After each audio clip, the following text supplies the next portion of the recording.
ক্রিমিনালদেরকে বিচারের মাধ্যমে সেনাবাহিনীকে কলঙ্ক মুক্ত করা হবে। সেনাবাহিনীর এই কতিপয় ক্রিমিনালের কারণে সেনাবাহিনী সম্মানহানি হতে পারে না, সেনাবাহিনী কলঙ্কিত হতে পারে না। সেনাবাহিনী এই দেশের স্বাধীনতা সার্বভৌমত্বের প্রতীক। অবশ্যই আমাদের যে প্রাণের দাবি, এই গণ অভ্যুত্থানের যে আকাঙ্ক্ষা, গণহত্যার বিচার, রাষ্ট্র সংস্কারের পরিষ্কার রূপরেখা এবং নির্বাচন।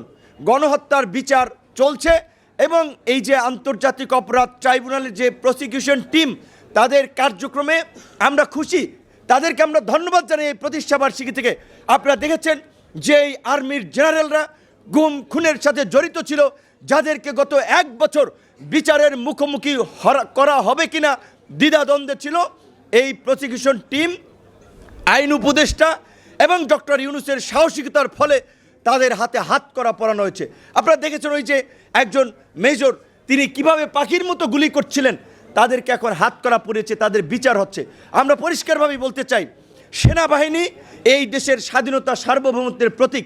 সেনাবাহিনীর এই কতিপয় ক্রিমিনালের কারণে সেনাবাহিনী সম্মানহানি হতে পারে না, সেনাবাহিনী কলঙ্কিত হতে পারে না, বরঞ্চ এই ক্রিমিনালদেরকে বিচারের মাধ্যমে সেনাবাহিনীকে কলঙ্ক মুক্ত করা হবে।